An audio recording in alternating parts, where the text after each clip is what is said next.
Hello, and welcome to episode 3 of the Making History podcast. My name is Nikki Schreiner, and you might know me from pincutstudio.com, where I am on YouTube and my website and all the other places as Pincutso. So that's why you're here. Welcome. I'm glad you found us over here at Making History.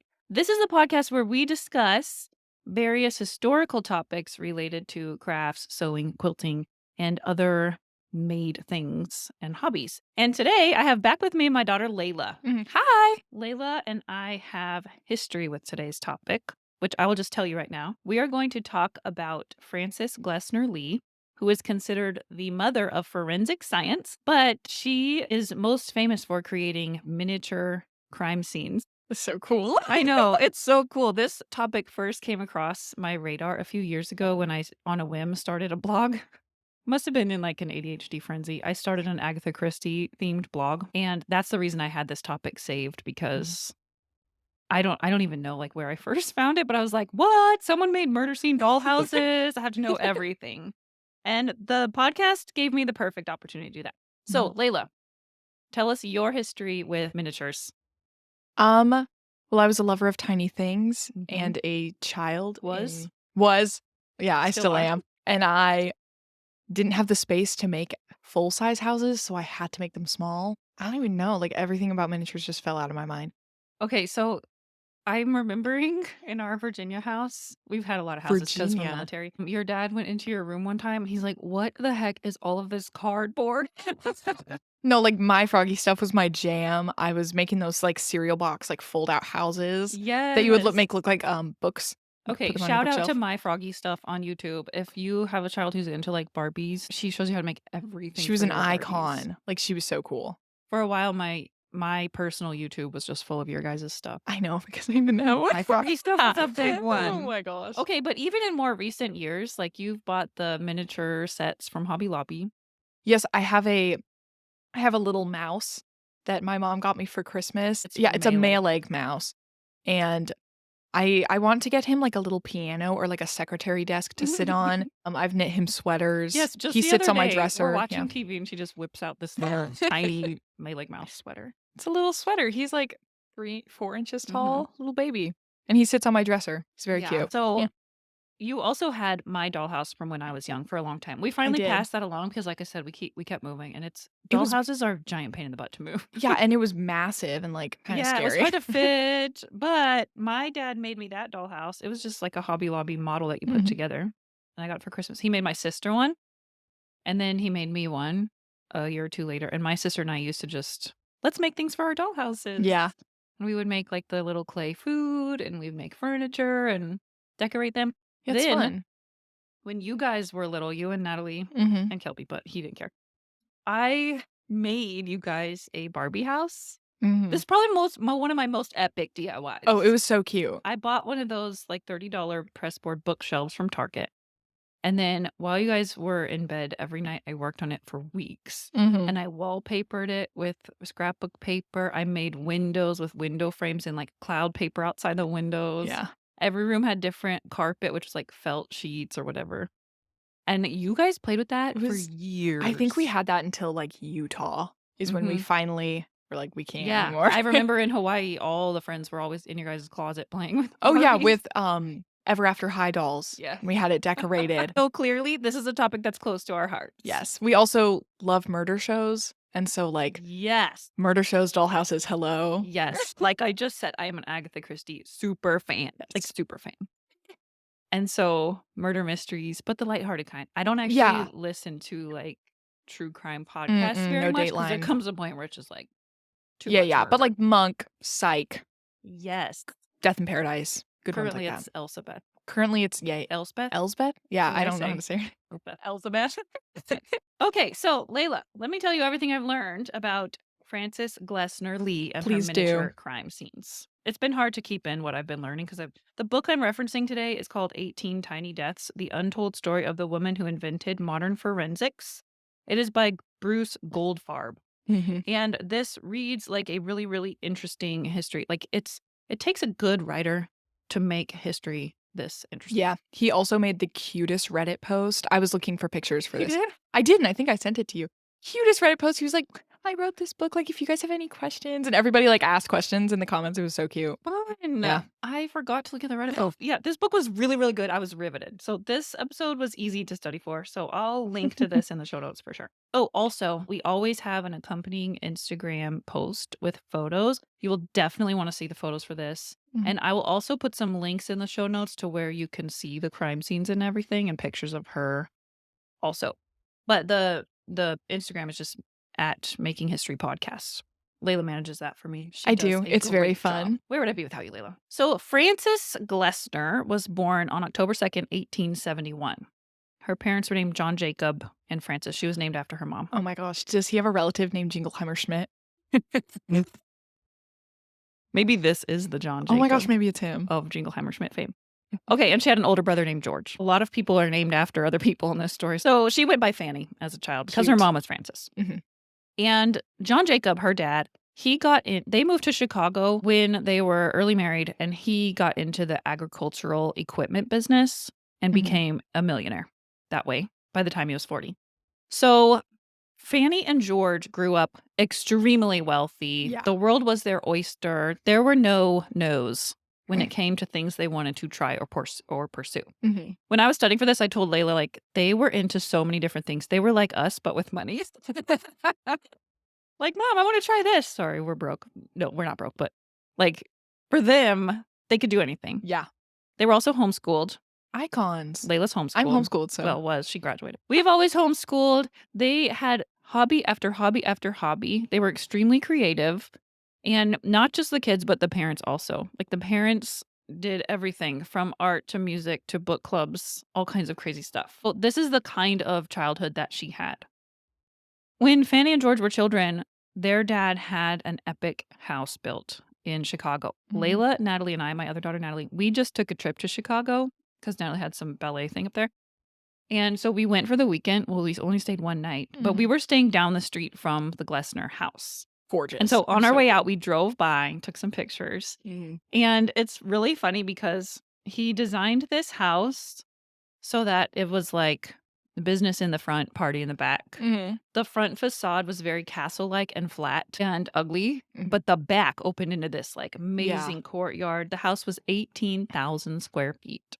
That's Which insane. is, I can't even wrap my That's mind around yeah. that. And a lot of their friends and neighbors said it was really ugly and weird. But Roasted. John Jacob, he really just didn't care what other people thought. And so here's some of the quotes people said about it. It expresses an idea, but I don't like the idea. Oh my gosh. Or it looks like a fort. It looks like an old jail.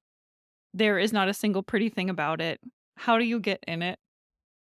That sounds like a TikTok comment section. Yeah. You have astonished everyone with your strange house. And then this one. It is like themselves, plain and substantial without, and sweet and home-like spirit within, which is kind of sweet. So this house still exists on Prairie Avenue in Chicago, and it's now the Glessner House Museum. Mhm. And that's what he wanted to have happen to it after his death. Yeah. Was for it to be preserved and for a picture of the architect to always remain there. Mhm. And when you take the virtual tour online, that big guy in the portrait, that's him. That's It's him? still there. Dang. I was like, oh my gosh, they really kept It's to his him. wishes. Yeah. Okay, so the Glessner house had this schoolroom where Fanny and George and their friends could just come and go. They did have like a tutor, Mhm. but it was really just, we call it in the homeschooling world, delight-led learning. And so, I mean, back then they didn't have, today the schools tell you, you need to know this, you know this. Yeah. And everyone's like, Chugging along. There's standards that need met. That wasn't the world back then. And so whatever they wanted to pursue, they were able to pursue. Music and arts were huge for them, for the Glessner family. They were very curious people, true leaders in the community. They gave tons of money to the Chicago Symphony Orchestra, which comes into our story later. Okay. They started clubs, classes. Dad learned a bunch of languages. Mom made jewelry, started a book club, which they made jokes that it was more of a gossip club. And That's then so little funny. George, her brother, he had a fire signal repeater installed in their schoolroom with lines to 7 of his friends' homes. So whenever the fire signal in town went off, him and his friends would all go chase it down. That's so And funny. they called it George's Fire Brigade, and they would pretend to be firemen. And George would take along his camera, and he actually became a really good amateur photographer. Okay, so they also had little George had some serious seasonal allergies, so they had a summer house built in New Hampshire, I think. I I don't know. Wait, what's the city Anyway, in called? New Oh, England, they okay. called it the Rocks. The Rocks Oh, New actually England, also still exist. Massachusetts? So they had this summer home, and so then they would spend their well, New England is like all of those little states up there. Oh, no way. Okay. Cut that out. She's homeschooled.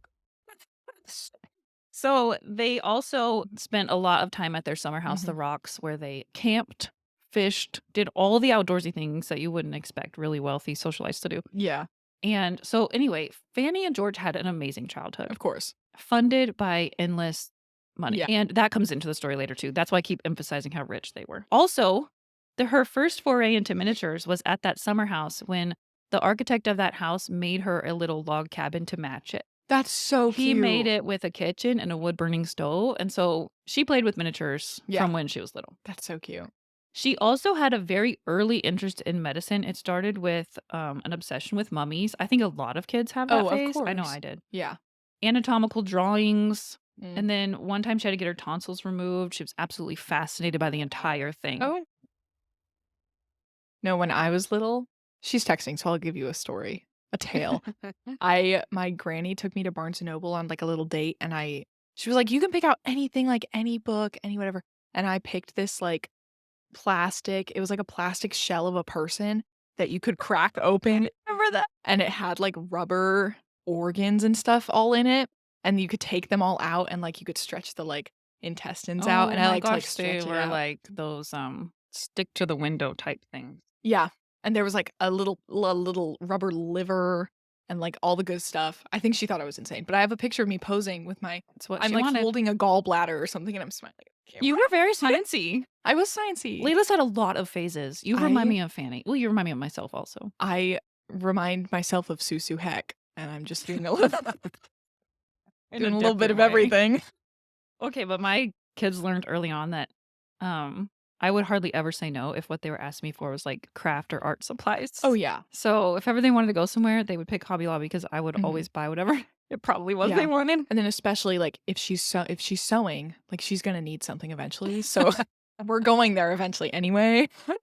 That's funny. You do wander in sometimes. So I was wondering if you need to go to Hobby Lobby. And I'm like, Yeah. perfect timing. I know, yeah. Strategic. Okay, after she got her tonsils removed, I think Mhm. this was when she was like a teenager. Yeah. She started accompanying local doctors to like visits and stuff. Icon. I know. And also icons of her parents to Yeah. allow her to do that because this is the 1800s. Mhm. This is not when women were going No. into fields like medicine. Mm-mm. So her brother George went to Harvard Okay. for law school. Mm. And he met another George named George Burgess McGrath. I'm just going to call him McGrath. Okay. And they were besties. Aw. And Fanny, of course, became friends with him also. This was Mhm. never a romantic friendship. Okay. He was a lifelong bachelor. And so, but they became friends and they met up again later in life, which you'll learn about. But they went to the World's Fair together in Chicago. This book is cool. so interesting because they were living in Chicago when all of the wild and big Yeah. and like explosive things happened in Chicago to make it the huge, huge city that it is today. Mhm. So when she had graduated, she came of age in 1896 and married Mm. Lewitt Lee, who was 10 years older than her. He was a lawyer Okay. and they had 3 kids. Cute. Their marriage, however, did not last. Oh. She was described as a very formidable person and Mhm. she was also exceedingly motivated. She was never idle Mm. and always looking for the next thing to do and accomplish. Yeah. And I think I can relate to that. Yeah. And when you're that kind of person, it's hard for you to understand people who don't have that. No, yeah. Like, what do you mean you just want to You just wanna sit there? sit back and Yeah. relax for the rest of your life? What's going Like, on? wait. Yeah. So they didn't exactly understand one another. Ye Actually, her son later said that her father never said a negative word about her at all.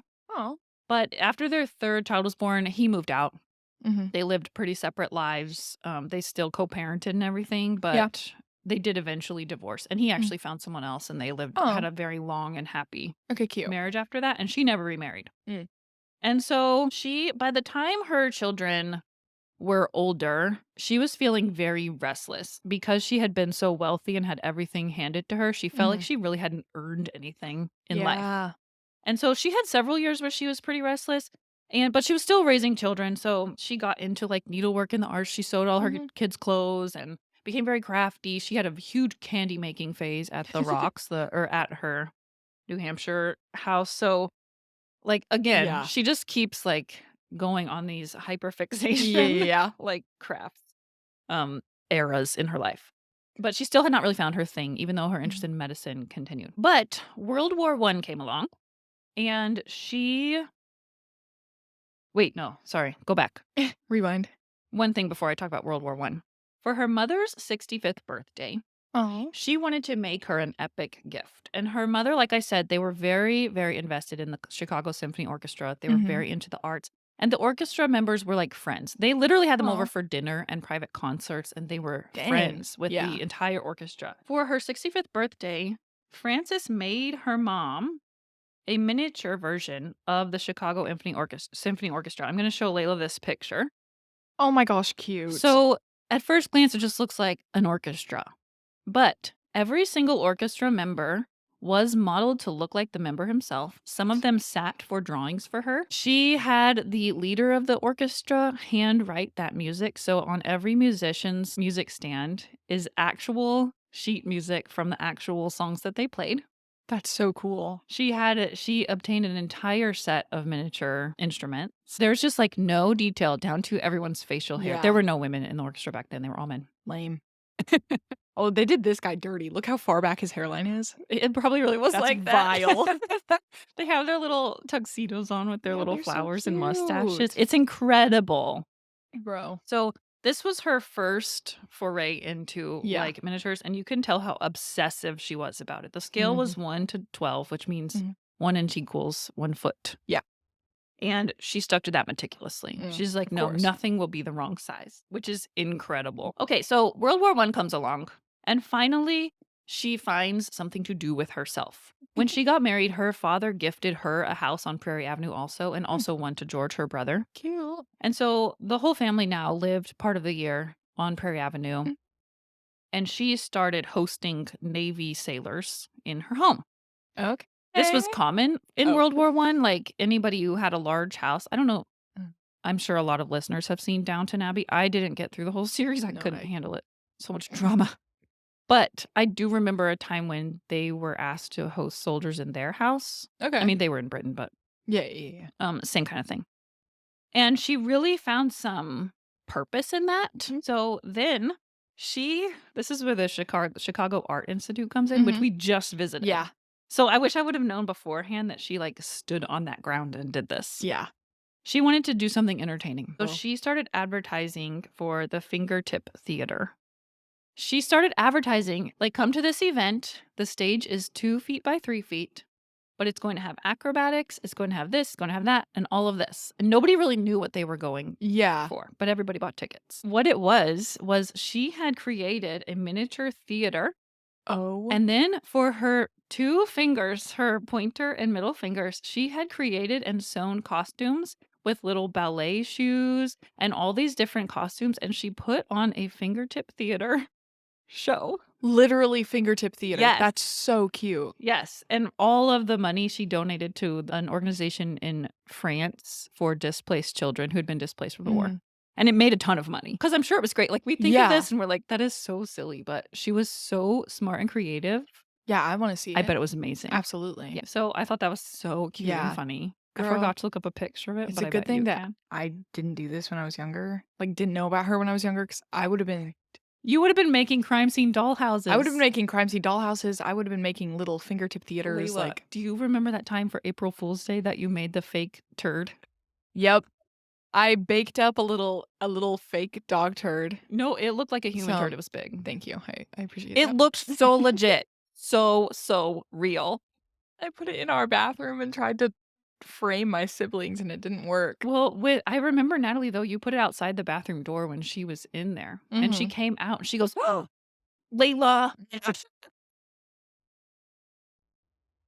Oh Oh my my gosh, it gosh. looked so real, I was super impressed. That's Okay, so funny.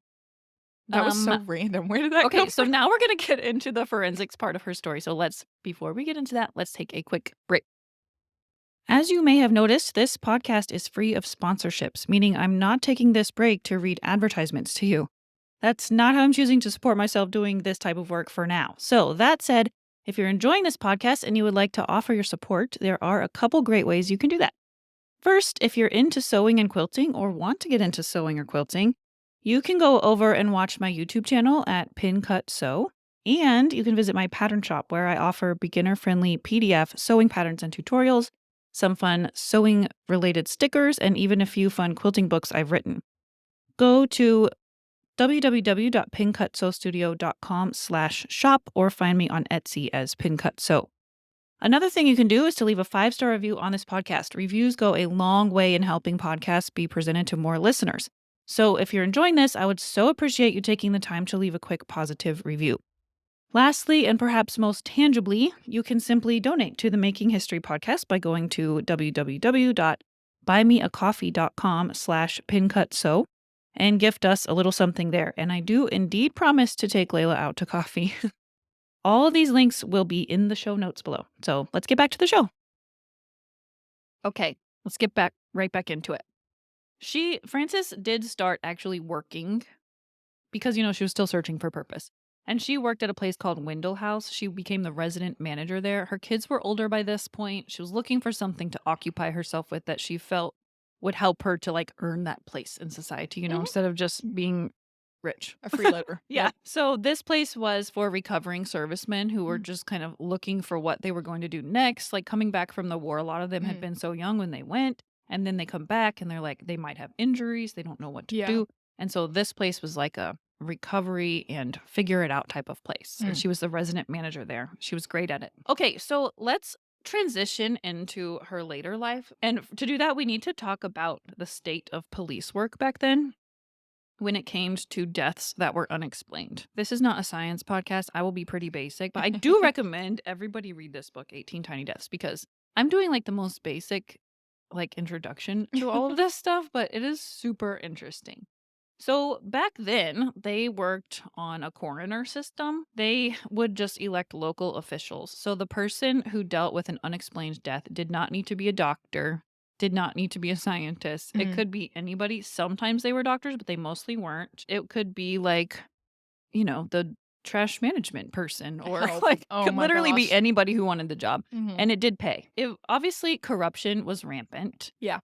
And also, they didn't know how to deal with a scene of a death like they do today, thanks to Frances. Yeah. So they would trample all over the crime scene and they would just take things at face value. So, it looks like this guy had a heart attack, so that's what I'm putting on the thing. And now he get paid $10 and everybody moves on. Yeah. When in reality, maybe his wife poisoned him, Yeah. And so they just didn't really care about that. So obviously, a lot of deaths went unsolved. A lot of clear murders went unsolved. Yeah. And a lot of people were convicted of murder when they were innocent. And back then, it wasn't like a long legal process like it is now. No. They were like, you did it, and they take you out back, firing squad, and you're gone. There wasn't this huge justice system. I know our justice system is extremely flawed, but I am also really glad that it's come this far. Yeah, that we're here at least. Right. So, and then also the police officers they were hired for strength and fearlessness, not necessarily for their intelligence. So there weren't smart guy detectives and stuff. No Jake working Peraltas. on cases. Right. I wonder if there would be Agatha Christie books if there weren't Frances Glessner Lee. Oh, interesting. Because Agatha Christie and all the Golden Age writers came after this. And they were into the police procedurals and stuff. So anyway, this started coming to an end in certain states by the 1910s, but actually some of them still have the coroner system. The first to abolish this system and move to medical examiners instead of coroners was Boston because this is kind of a gruesome story. I'm sorry. No, it's okay.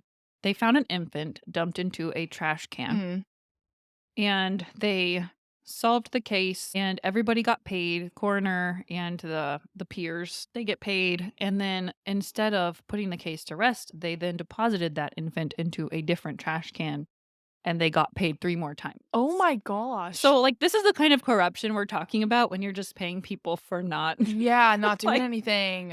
Right. And so that's when Boston said, enough, we need a medical professional. And so enter the field of legal medicine. Now Mm. we call it, I think, like forensic science, but back Mm. then it was called legal medicine.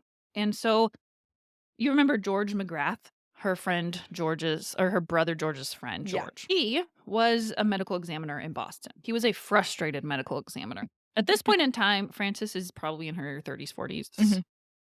something like that. So they're a little bit older now, middle aged.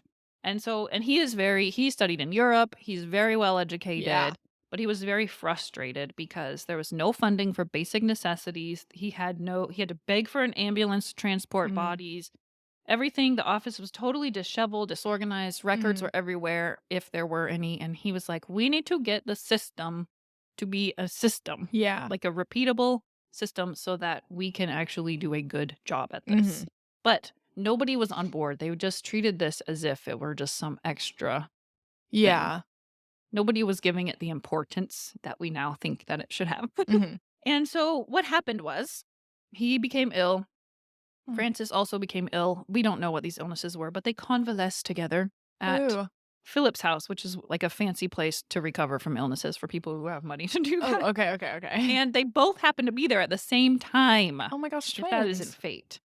So they spent weeks Mhm. just talking about his career because she was still so interested in anatomy and Mhm. science and medicine. And she was never allowed to go to Harvard because the Harvard didn't accept women. Mm-mm. And also, it just wasn't something that women did. Yeah. They did not go into the medical field. Let's pause. Don't you wish that every time you get sick, you could go to one of these fancy places to be No, taken care of? literally. Like, give me a bed. I wish that, like, can there be, like, a period house? Like in the Bible. Like, yes. In the Bible, women got to go away from No, like, everybody on their that sounds so period to a nice. separate tent. Like, take me to Maine. I'll go to Maine on my Right? period. That'd be so I feel like nice. when some people read that part of the Bible, they're like, that's rude. But No. no, Like, dang. wouldn't you love the monthly break? Absolutely. Okay. Bro. Anyway, Anyway. back on topic. Okay, so they talked a lot about his career and legal medicine. There's a quote I want to read to you. And he was just saying, I'm still trying to find something better than a diagram and a photograph to show a jury the exact spot where the body was found in proper relation to the stairs, the stove, or the window. That's the hardest thing in the world to get across. He was saying, Mhm. I'm trying to explain what happened to the jury. They're not really taking it seriously. They don't have a good visual. And Mm. she said to him, you mean like a model? Oh. Would that help if it were in the correct scale? Maybe a doll or a dummy dressed exactly like the victim and all the other details in the correct place. So this was the ding, ding, ding first Yeah. inkling of an idea. It would be several years before she made it happen, though. So Frances, she was a person of action and she had the funds to make those things happen. Yes, ma'am. She said to McGrath, what do you want to have happen with all this extensive knowledge and research that you have amassed and written down in books, etc.? He said, what I want was my material to be introduced to Harvard Mm. so that they can properly have and train a department of legal medicine. Yeah. He wants this to become an official, elevated topic. And so, what do you think Frances did? She paid him. Because Here's my she money. went directly to Harvard. Yeah, ma'am. She's like, Icon. okay, then. She went to Harvard. And the funny part is that she just manipulated them with her money Mhm. for decades. Yeah. Even when she became older and they really were kind of eye rolling her away, she would just threaten them with a loss of funds LOL. or to remove them from her will. And they'd be like, well, okay, then. This is She did get McGrath installed at Harvard. He began setting up a decent lab. Mm. He started training. And at the time, there were a lot of people learning to be doctors, Mm. but he started training some of them to become medical examiners, to train them in Yeah. pathology. Mm. So pathology includes things like knowing how long a person has been dead, like lividity Mhm. of like and how the blood settles in the skin when someone's Yeah. been laying there for a long time. How to identify people. Actually, do you know how they identify burn victims? Burn victims by Mhm. their teeth, right? Yes, by their teeth. Mhm. Guess who first thought of that? Francis. Francis and McGrath, yes. Icons. Which I think is crazy because what happened was there was a huge theater fire in Chicago. Mm. I think it's one of the biggest, like the most deadly building Really? fires in American history. Yeah. So lots and lots of Mhm. victims who were burned. Yeah. And that's when the teeth Teeth records, they thing. thought, couldn't we they landed on the fact that they could identify people with their Yeah. dental Well, I mean, records. and everyone's teeth were so jacked up back then, like, they weren't They any were braces. distinctive, Yeah, right. yeah, They don't even yeah, need X-rays. distinctive is much nicer than jacked up. That's so funny. Yeah, because you could identify their teeth probably from a photograph. Yeah, I'd be like, "Oh, yeah, he's got a wonky right tooth." It's like, Yeah. "What?"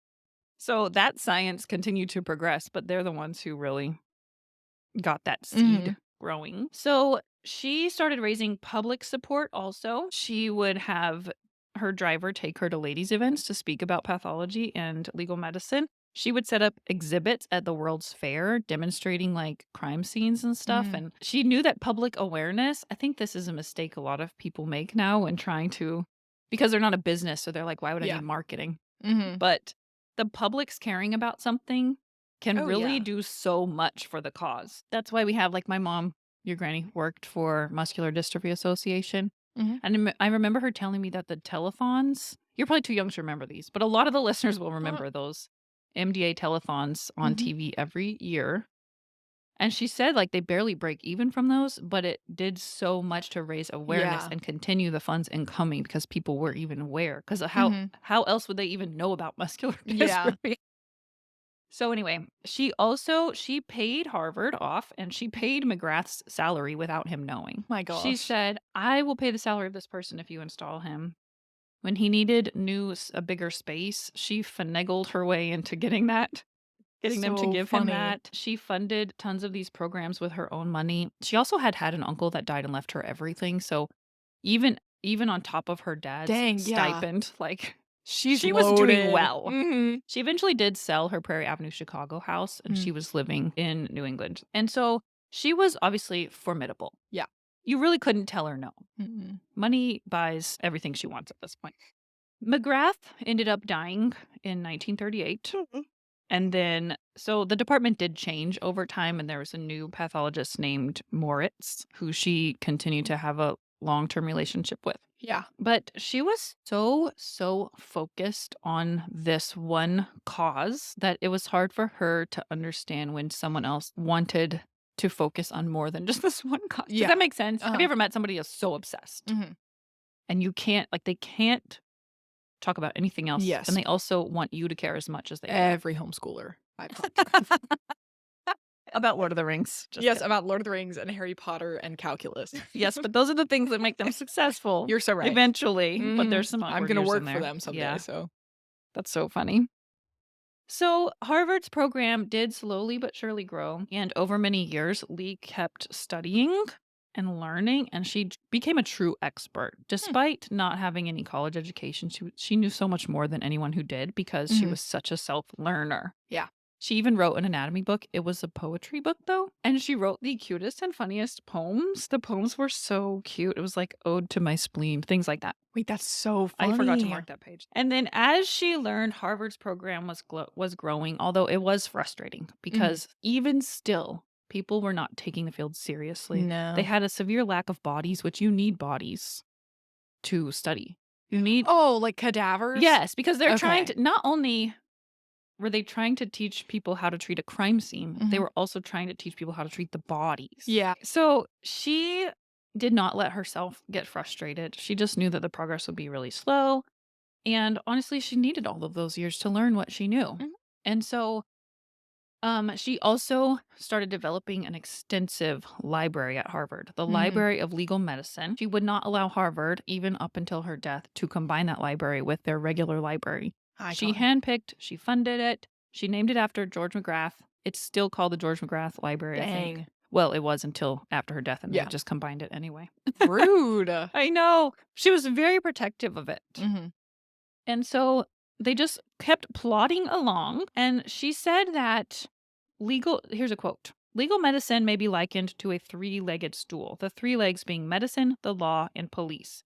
If any one of these is weak, the stool will collapse. And she spent the rest of her life developing those three stool legs. Mm. And so she's gone after medicine, Mhm. and they went after the law because they started presenting their findings in court, even though sometimes they would be allowed to examine a body and they would find the person guilty or not guilty, and they would either acquit or convict the person anyway. They just were not being taken Bro, yeah. seriously. I think, gosh, so much of that still happens Oh, yeah. scientifically. I mean, we just watched The Fugitive, and I'm like, dang, like, I keep thinking of that. Seriously. Well, he got convicted because of corruption. Yeah. Yeah, in the movie and the true story, because we read about the true story Yeah. after. So she had already tackled medicine and the law. Next, she's going to tackle the police. And this Mhm. is where finally she finds some success. The police are lapping it up. They are eager.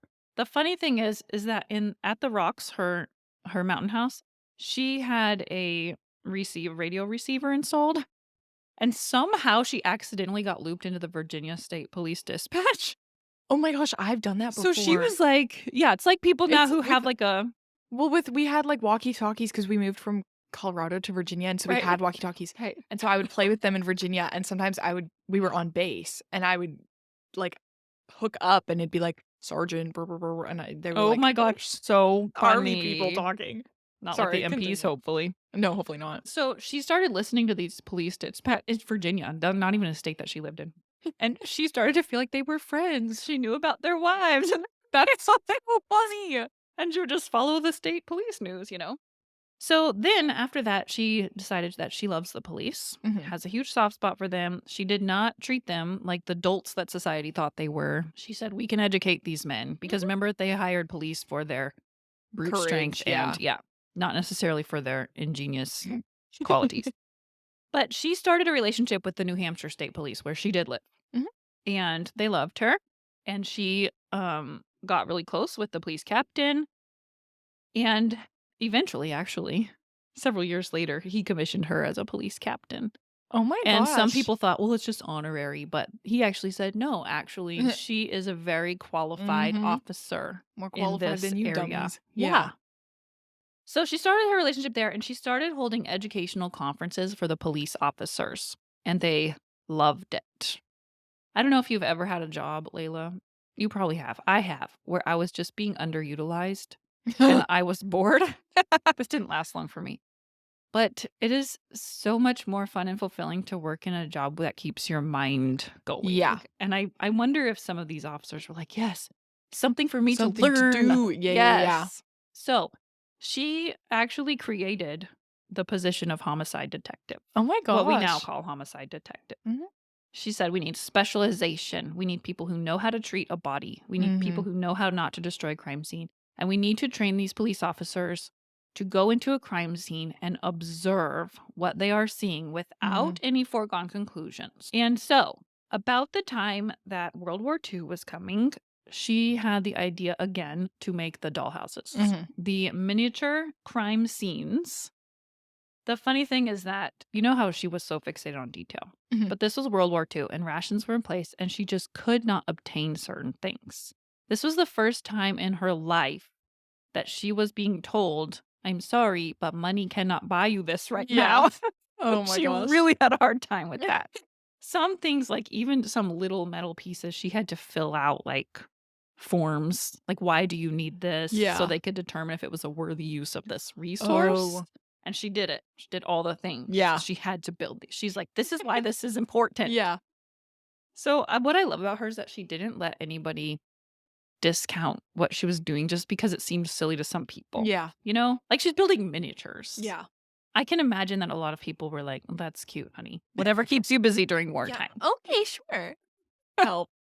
Okay, so these little scenes, they weren't necessarily all murder scenes. They were just unexplained death. Mhm. She called them the nutshell studies of unexplained death. What they were was just a scene that depicted exactly what had happened. And most of them are out of her mind, actually. Some of them I think were based on real cases. Mm. But she just wanted to help the police officers go in there and look from left to right and notice every little thing Mhm. and why it could be a clue. So they weren't, she said, these are not cases to be solved.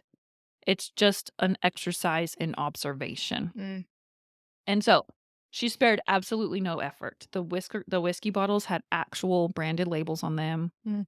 The people were all handmade. She sewed the costumes. The people even were made to show what a deceased body would show. So they had the lividity and the Mm. skin issues that they would have depending on how long they had been dead. Like, Yeah. every little detail. The books are functional. The knitting projects are real. Cute. How do you think she did that? Oh, you knit them with, like, really tiny. You think you could do it? Yeah, like I challenge toothpicks. you. Oh, girl. Just kidding. Okay, guess in today's money, guess how much each of these cost Cost her to make or, to like make. She also okay. hired a cabinet maker to make the wood parts. Dang. Okay, like 3,000 each. In today's money? Yeah. Oh, in In today's money? yeah, No. 3,000 back then. Like 15K. you're close. I am? Well, no. Oh. They cost $40,000 to Oh my $60,000 gosh. per diorama. Is it Each? diorama? Diorama. I don't think it matters. Okay. Yes, each. That's insane. But to Frances, this is no object. Oh, that's pennies. That's in Yeah. today's money. But back then, like Yeah. that That's even still a lot of money. Yeah. yeah, crazy. So I'm gonna show you some of these in a minute, but finish talking about what happened with these. 'Kay. So she started hosting police seminars and she wanted to treat these policemen like kings. Mhm. She was such like this is ingenious to me because in order for the police to take themselves seriously, she Mhm. felt they needed to see her taking them seriously and their Yeah. leadership taking them seriously. Mhm. Like we believe you are smart. We believe you are able to learn this Mhm. and we believe this is extremely important Yeah. work. Instead of because in the past police like I said, they just weren't even hired for their Yeah. intelligence. So there were starting to be a few female police officers, Hmm. so they came to her seminars. So she would set up these seminars. The very first one, she would pay for the whole fancy dinner. She would put Mm. them up in a nice venue Yeah. and she would train them. She had a whole curriculum developed. She was very organized. Of course. And she had like whole checklists of things that she felt were important. And then she would assign them each, like groups of them to 2 dioramas each. Mm. And she would tell them, study these, write down all of the clues, try to study them from left to right. And we're not going to like solve a case. That's not what this Yeah. is because there's so much more that goes into a case, including like Mhm. studying the victim, the medical side. Yeah. These police seminars completely changed Mm. the face of police work. These seminars still continue today. The Francis Glessner Lee seminars for legal, I don't know what they call it, but they Legal foam. still hold them. Wow. No longer at Harvard though, interestingly. Oh. Harvard and Francis. Well, Francis they just had a strained relationship. Yeah. And they got tired of her telling them what to do. Yeah. She got tired of them not wanting to be told what to do. And so, guess how much money she left Harvard in her will? Nothing. $0. Yup. Icon. And so she broke ties with Harvard, but her legacy lives on because now obviously there are forensics and pathology departments in lots more Everywhere. schools. Yeah. Surprisingly, many states still use the coroner system, Interesting. which is really, really interesting. Yeah. Obviously, it's better now than it was. Yeah. It's just been really slow to die. Mhm. So Frances died in 1962 in her 80s inside of her house, The Rocks. Hmm. But she's since been recognized in so many articles and publications. Mm. In her lifetime, she didn't want the renown. Whenever an article would approach her, she's like, I don't want this to be about me. Yeah. I want it to be about the field of Mhm. legal medicine to raise more awareness. And then whenever, like one time, I think it was a Time magazine article, they wanted to put the picture of the diorama in there and then they wanted the whole case. Mhm. And she's like, Oh. no, that will ruin it. Yeah. If anybody can read it, that ruins the seminar. She was Yeah. very like, no, this is the purpose. This is what we're doing. She really Yeah. stuck to the cause. I think actually it probably helped her to write down all of those goals because don't you feel like when you're trying to accomplish something, having the vision clear from the beginning Yeah. prevents you from a lot of decision making later? Mhm. It's kind of a no brainer. Yeah. Yeah. Anyway, that was a side note. Pep talk. So she's still like, obviously there are still things written about her. These nutshell studies are still used today in forensic science. Yeah. They are still on display for the officers to use in those same seminars. Mhm. They've been restored, of course. Yeah. And the Smithsonian had them on exhibit several years Mhm. ago. So on the Instagram page, there's a person on Flickr who went to the exhibit and she took pictures of Yeah. a lot of them and she allows people to use them. So thankfully, because otherwise Yeah, there's we no could not pictures. find uncopyrighted photos. And, like, I'm pretty snoopy on my right. Google, like, Library of Congress had nothing, Smithsonian had nothing, like, not even I checked the Chicago Library website. Right. Nothing. It's like, bro. I know, and, you have to be careful when you're posting photos. You can't just use any old photo. I think people think you can, No. but you can't. A lot of things fall under, like, it Copyright has to law. fall under fair use. So it's like, Right. ugh. And that's hard to But find. yeah, so thanks, Lori Shaw. Also, you can go on YouTube, and a lot of people have put, videos of the entire Oh. things. I don't know if they did that legally, but whatever. So I screenshotted some, Layla, so that you can describe them to us. Okay. But describe this room. Okay. Left to right, right? Oh, yeah. Okay. Oh my gosh. This is the bedroom scene. Dang. Okay, left to right. Well, just show tell us what you see. Okay, so it's honestly a really cute bedroom. Blue wallpaper. There's 2 chairs in there, but there's only one, like, desk, which is weird. Oh, interesting. There's a woman, possibly, can I say dead? Yeah. Okay, dead on the bed, and a guy dead on the floor. They have blood on them. Yeah, but the blood's, like, purple, it's kinda funny, like, I Oh, noticed in all the yeah? other pictures too, I don't know if it's, like, Just aged. yeah, aged Yeah. like that. Yeah, there's, like, blood splatters going out the door. But yeah, the 2 chair thing is weird. Like, look, there's one sewing Oh, yeah, and machine, then there's a but chair then there's knocked a over. second chair, but nowhere for it There's to a sewing go. machine? That's a sewing machine. Cute. Isn't that cute? Really cute dresser too. Not what this is about. Okay, swipe to the next one. Tell us Okay. about that one. Okay. Let me see. Okay, yeah. Okay. Very cute beaded. Look at that lampshade. Beaded. Yeah, it's cute. Iconic. It's a bedroom scene, again. There's a shotgun on the floor. Mm. Chair tipped over on the side. Her room is a disaster. Where's the deceased person? Laying in a bed, but there's no blood or anything. Oh, she's covered up. Yeah, like she's sleeping. Yeah, room is a mess. But then there's just a gun on the floor. Maybe There's it's a bottle of- robbery then. Yeah, there's a bottle of beer. Oh. But then all her, like, perfumes are still in her dresser. So it's like, Hmm. window is open, Ooh. right? That's a window open, right? Yeah. What do you see in the mirror? What's in the mirror? In the mirror, pictures. Oh. Like, there's little, Oh, funny. Yeah. I do that too. Okay, swipe to the next Okay. one. Oh my gosh. Okay, burn victim. Where's his teeth? Oh, yeah. Um, Another bedroom. Another bedroom, but only like half of it is burned. Like, just the bed is in ashes. Mm. But then, like, this whole corner's fine. I'm sure Yeah. not fine, but, yeah, I think that's a body. But I could be wrong. I think so. I see the pajamas. Yeah. Interesting. not Is there nothing anything to suggest arson? Oh my gosh, do you know about the guy that started those? There were, like, these big fires in California, and this was in, like, the 70s, Oh, and he would yeah. do, like, 3 matches in, like, a pocketbook or, like, a piece I of think you paper told or me this something. story, and it turned Yeah, out to and be turned out to be the police commissioner. That's insane. Like, or not the police commissioner, like, the arson the guy. fire the fire arson Yes, investigator. the arson investigator that originally worked on the case. It was him the entire time. I watched, like, an hour and a half long That's YouTube crazy. video I on wonder it. how they finally found It him. was I mean, caught him. crazy. Well, it was because they finally gave a task force to these 3 guys, or, like, 2 guys and a girl, And they figured it out. and they finally figured it out. Wow. Crazy. But they're proud Anyway. of themselves for that. Next one. Okay, his fit. Oh, I yeah, like he that. looks dapper. Is that a He dog? looks very dapper. Yeah, there's a little dog. He's got beer next to him on the ground. Uh-oh. All again, like, no blood. There's a furnace. Is that a furnace? What is that? Yeah, like a wood stove. Like a wood stove, yeah. 2 chairs. This one's kind of boring. There's nothing like. No more clues? Let me see. No, here. Look.